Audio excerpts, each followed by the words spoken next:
Where's the first place in our lives where we communicate? The first time ever that you communicate with someone. Well, it's in your mother's womb.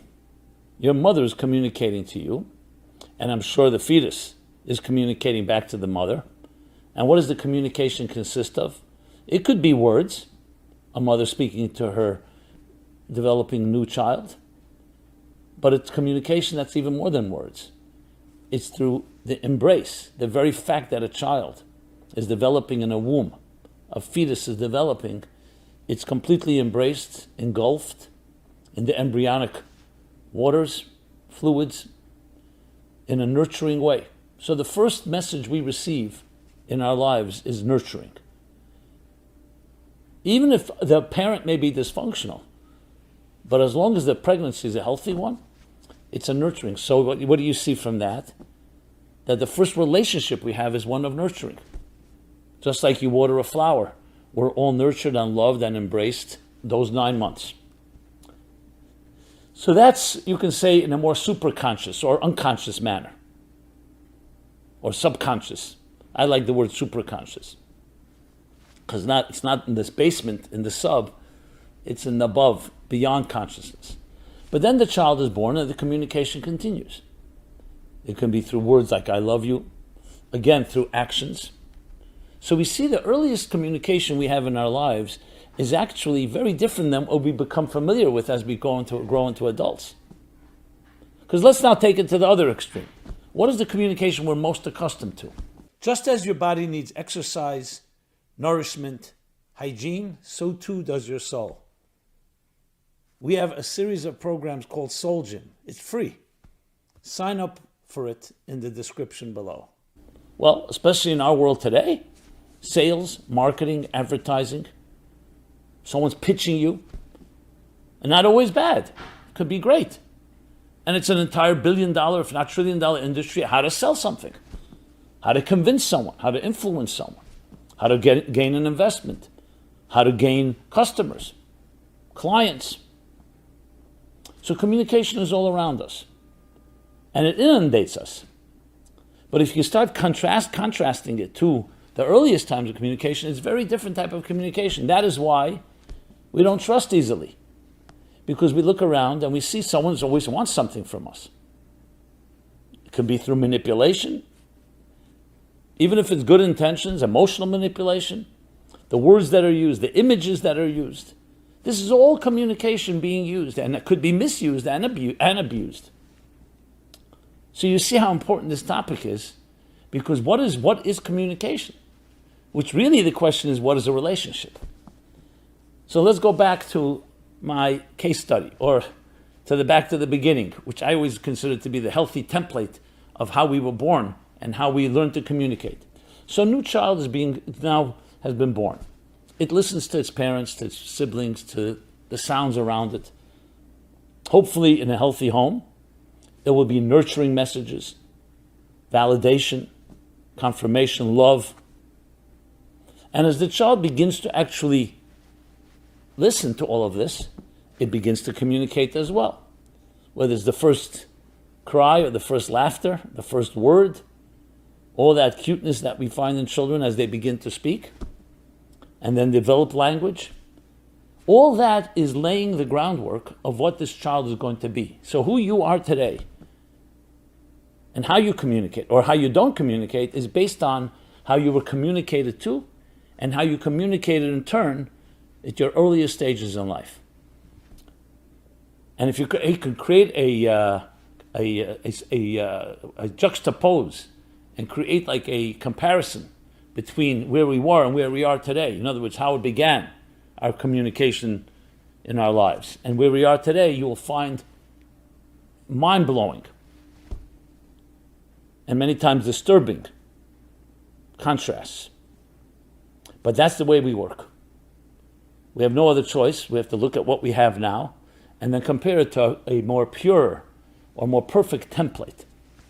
And that's what the purpose of this discussion is about. So I want to identify the key elements of the healthy communication from early stages in life and how we can now regain and reclaim it in our lives today, if we don't have it yet completely. Now, I'm not suggesting that you or I don't communicate at all well. I'm sure all of us have our moments where we really communicate in a very great way. But we all know how communication breaks down and relationships suffer as a result. So it's always good to look at it and not just take for granted and say, oh, you're a great communicator. Many people I ask, are you a good communicator? Yeah, I'm a great communicator. You ask their spouse, he can't communicate at all. Doesn't listen to me. Doesn't know how to reach me, etc., etc. So it's always healthy to look at it and revisit it, which is what we're doing. So here are the few key elements, and some of them are actually counterintuitive. But I'm going to take it from the contrast again by looking at what bad communication is about. And you could always see it in its results. If communication that's bad is going to not create any productive results. If anything, it can be alienating, even create hostility. Definitely not a bond. So if you think of it, communication is about creating a bond. Healthy communication is about creating healthy bonds. Unhealthy communication is creating a split, a schism. If I feel that I can't trust you, if I feel that you're trying to do something, take advantage of me, or I just don't feel that you really care, that you're not connecting with me. So communication is about connection, about healthy attachments, healthy connection. And as I said at the outset, it's not only about words. Everybody thinks communication is what words you use. It's a big part of it. We are called speakers. We speak to each other. We communicate with each other. But communication is also body language. It's also what you don't do. It's also the silence. When you read words on a page, it's not just the words, there's also the space between the words, between the letters, between the lines, between chapters. So the spaces between our words are also vital, just as the cadence in music. So too, cadence in communication. Song and music is also communication. A smile is communication. So if you think of it in that way, it's generally the general relationship and the choice and the two choices we have. Is it going to be healthy or unhealthy? So the unhealthy version, you can just look around and see it quite quickly. You see how people take advantage of each other. You see how people abuse one another. Sometimes it can be a superior and their subordinate. Command each other, demand. Sometimes you get what you want because the person needs to if you pay somebody. But you'll see good leaders are great communicators. They're not just demanding and enforcing you to do something because you have to. They inspire you to do it. Now, in good marketing, they can do that as well. So that also can be manipulated. But I'm not going to go through every possible interaction we have. That I think each of us can apply. So let's now look at the healthy version. So I would begin with the first and most important thing, that good communication is good listening. Not what you say, but how you listen. You're speaking to someone. So you think you have to impress them. You have to inspire them. That may be part of it. But the first and most important step is listening. Meaning getting yourself out of the way and listening to another. What are their needs? What are their interests? You'll say, 1 second, isn't that I need to tell them my needs and my interests? I'm not saying there isn't a time for that. But if you want to build a connection, the first thing in any connection is that it's not about me. Like the guy that goes on a date, and in 2 hours he speaks about himself, and then he turns to the woman and says, okay, enough about me. Now what do you think about me? That's not good communication, because it's not a connection. There's no attachment there. That's about narcissism. It's about self. It's about you imposing yourself or trying to impress or trying to perform. You're performing. Communication is that there's another and your recognition of another. The Kabbalists, especially the Arizal, in his doctrine called the secret doctrine of the Tzimtzum, where God, the divine presence, conceals itself in order to allow space for another. That is called listening. You're creating space for another. That's the first. In the Hebrew Hasidic terminology for it is bittul. Okay. The second thing is care, empathy. That you care about the person, you care about the subject matter. Great line, I'm not sure who coined it. People don't care how much you know until they know how much you care. And this is in one-on-one communication or public communication, public speaking. I mean, they feel empathy. You feel you care about my condition, about the human condition, about life. It opens up the heart, which leads me to, you could say it's by extension, the concept of words from the heart enter the heart. Words from the brain go into one ear and out the other. They may stay with you if you hear a tip, but there's nothing like words from the heart, because a heart responds to a heart. So those are the first two things. When we talk about empathy and listening. The next is empowerment. The communication is empowerment. Remember I mentioned before, a mother empowers her child through the nurturing communication of either providing for the child in actions, in words, in a smile. It's empowerment. The other person feels stronger after they speak with you. They feel more able to achieve what they have to achieve. Now you'll notice I haven't yet mentioned anything about your needs. You could say, one second, what about my needs? We'll get to that. But remember, we're talking about communication as connection. You want to make a connection. I remember giving a workshop, a public speaking workshop about how to communicate with individuals, with people who are in public positions, community leaders, rabbis, educators, influencers. And I opened up a question. I said, if you had 30 minutes with a group of people, that the first time they see you, the first time you see them, you have only 30 minutes. You don't know if they will ever return to your community, to your sphere. What do you want to accomplish in those 30 minutes? And we went around the room, and people said interesting things. One person said, I'd like to inspire them, like them to say something that they will want to come back. One person, whether it was half humorous or serious, said, I'd like a donation. But the main point was I said, let's be honest, what would you want to accomplish? And everything they said was legitimate. But I added one word. And I said, what you want is trust. Establish trust. And I saw everybody nod. But no one said it, because you don't think of it that way. Establish trust. And trust can be bought. It has to be earned. The question, of course, is how you establish trust. But you want to establish trust. You have 30 minutes. Because once there's trust, first of all, people will give you the benefit of the doubt. Secondly, it opens up a person. Because everyone has their defenses up all the time. I don't necessarily mean heavy layers of armor. Some people have that too. But everyone has, when you meet someone for the first time, and I'm talking about the first time, you don't know who it is.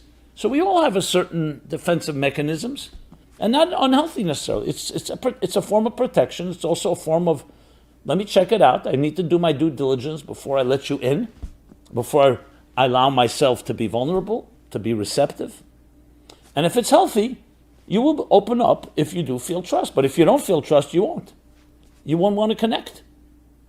So trust lies at the heart. And that's why I go back to the child.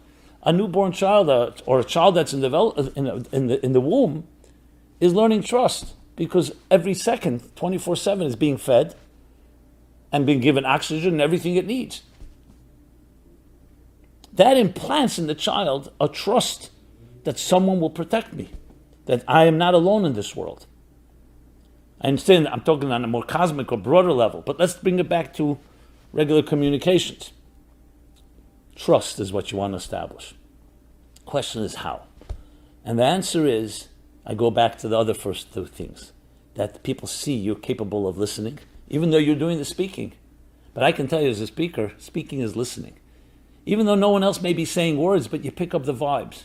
So it's a listening to the human condition. It's a sensitivity to life. And that is expressed when you share. If you get up there and start preaching an idea that came to you, yeah, you may say something interesting, but it's not from the heart. The empathy, well, let me go back. The listening, that you understand the human condition. You're addressing an issue and you say, recently I had a setback in my life. And I'm not saying that in a way, in a manipulative way. You're sharing a personal experience. That immediately creates trust, because people say, you know what? I can identify with this person. He identifies with me, or she identifies with me. So listening and empathy go hand in hand in that sense, because empathy means you care about me. You care about what I care about. It's not how much you know. It's how much you care. As I said before, people don't care how much you know until they know how much you care. And once trust is established, it could be 30 minutes. You may never see them again, but something has happened. More likely, you will see them again. So trust is ultimately a key component in all of this. Now, so we've talked about, let's just sum it up so far. We talked about listening, talked about care, empathy, talked about empowerment, that you're here to empower you, help somebody grow, and we talked about trust. But let's talk about a few other points, which really are extension, but it's the same spirit of it all. But above all, keep in mind, it's all about the connection you're making. Now, I'll be honest, there are people in marketing classes and marketing techniques, I know because I've approached to offer a marketing workshop.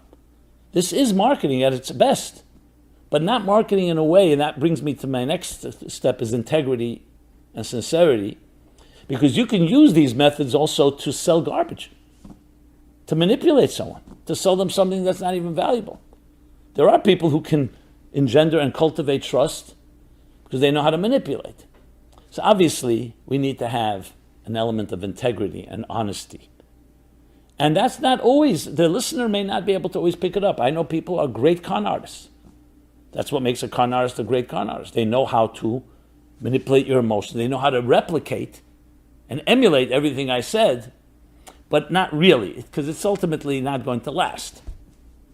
But it's important to keep in mind that as a communicator, there is an element of sincerity. And I would say that when you say words from the heart enter the heart, yes, I've seen people who are con artists can pull that off. But as Abraham Lincoln said, you can fool some of the people all the time. You can fool all the people some of the time, but not all the people all the time. Are there people that can be manipulated? Yes, but that's not what we're discussing. This is not the art of manipulation. This is the art of communication, the secret of healthy communication, with the emphasis on healthy. So sincerity, integrity. What you're offering, do you believe in it? Do you really believe in the product? Doesn't mean you have to be perfect. Many talks I give, many classes I give, people ask me, you believe everything you say? Do you do everything you say? I say, to do everything I say? That's the whole point of a standard, of an ideal. It's always more than what you're doing. But I believe in the product. I believe in its potential. I believe that it's something worthy of aspiring to. And if you don't, you shouldn't be sharing it. You shouldn't be talking about it. Put it bluntly. And if you're hired to sell something, or you're hired to market it or to communicate it, and you don't believe in it, I understand you may need the money, but you have to ask yourself, is this really worth your life? Now, I know we live in a world where people are told, sell something even though it doesn't matter. You force yourself to believe in it. But in the work I do, which is we're not selling cars, we're not selling real estate or cooking tips, where the information is the most important thing, we're talking about methodology of how to live your life. Which leads me to a few other points I want to address in the secret of healthy communication. Methodology. It goes back to the empowerment. You're not teaching people data and information. You're not communicating that. You're empowering people, and you want to teach them methodology. So if we take all the above and combine them, the space you create for another, that means there's that channel that has been opened up, a channel, a bridge, which is the heart of it all, which in turn creates the trust we spoke about, and all the other elements, the empathy, the empowerment. All of that combines, if you think about it, about a real connection, a real attachment, a true relationship, because that's what communication is about. Unfortunately, when we live in a material world, that's not unfortunate that we live in a material world, but unfortunately, a byproduct of materialism is selfishness. My communication is about me, about what I need, what I want from you. And now I have to convince you to give me something, your time, your money, your energy. But when life is built on understanding that it's about love and about spiritual connections, and the material is only a means to an end, then the whole communication changes. Then the goal is two souls to interact, to commune, kindred spirits. That whoever you meet is an opportunity here. That's more than just a business opportunity. It's a spiritual opportunity. So though business has to be, transactions have to be transacted, the show must go on, as they say, but why not infuse it with deeper levels of communication, deeper levels of trust? The problem is when we divorce the two, where, my healthy communication is with people I love, on weekends, evenings, but at work, we're sharks swimming with other sharks, and it's tough negotiations. We're not talking about unethical now. Tough. You don't need to show empathy. You don't need to show care. I submit that's not necessarily the case. I'm not suggesting one shouldn't be a good business person. One shouldn't communicate effectively in a way, express your needs. Let me hear your needs, and let's find a way to communicate, to connect together. But it could always be infused with something deeper, which is the whole purpose, ultimately, of communication is true relationships. Healthy ones, sustainable ones. Now, obviously, there's a difference between a personal, romantic or intimate relationship and communication, one with family than one at work. But they have some things in common. And if we can integrate the elements. So I'm not suggesting every stranger has to become suddenly your family. But if we can integrate and bring these principles that I've been talking about, the trust, the space, the listening, the empathy, the empowerment, the integrity, even into our workplace, we change the world. No question about it.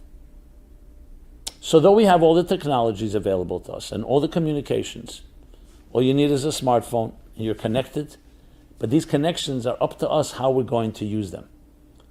Will we infuse them with a higher standard? Let's call it the soul of communication. Soulfulness. And it doesn't take away from the practical part. Obviously, we understand sometimes communication is on a shallow or superficial level. You're asking someone what time it is, or how to get to the subway, or how to travel somewhere, or what is your opinion about something. Look, we have talk radio, we have talk shows, we have podcasts. People are talking. But at the end of the day is how you go away from it. Is it building trust? Is it building deeper connections?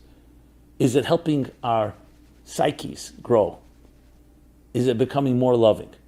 That is the question that you have to always ask yourself. And that is critical, not just in the personal relationships we have, but in all relationships. Because that's what a real communication is. It's about building healthy connections. So with that, my friends, I hope I was able to communicate effectively here. I obviously work at this all the time, of trying to speak from the heart. And you can tell me if it enters the heart. And hopefully, you can use some of these tools in your own communications. Try it out. And I'd love to hear your feedback. Try it out. Try it out with your families. Try it out with others. And on a final note about if there's a disagreement, these principles will bring tremendous ways to deal with the disagreement. You disagree with someone. Let's say it's a standing argument where you have agreed to disagree. Try out. Come back to that person and say, listen, I know it's a sore topic. I know it opens up a Pandora's box. It opens up, it touches a nerve. Let me listen to you. I want to hear what you have to say. And the same with the other principles that I pointed out. The empathy, the care, the empowerment, the building of trust. And let me know how it goes.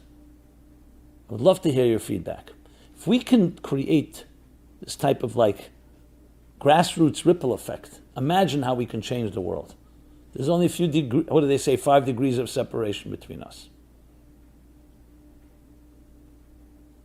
And in many ways, this is my mission, our mission, is to create better relationships, is to create healthier communication, healthier bridges and connections. So again, I'd love to hear your feedback, your thoughts, your comments. And please share this with others. Be blessed and be well. Communicate well, connect well. May we build that type of vast network, a network of harmony within diversity. where we're all indispensable musical notes in the large cosmic symphony.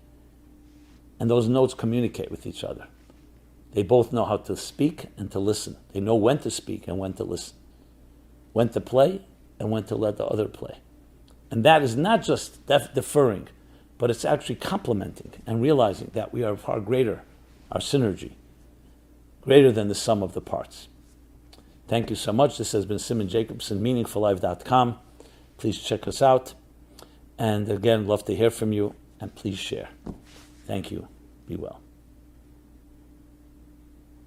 This program is brought to you by the Meaningful Life Center.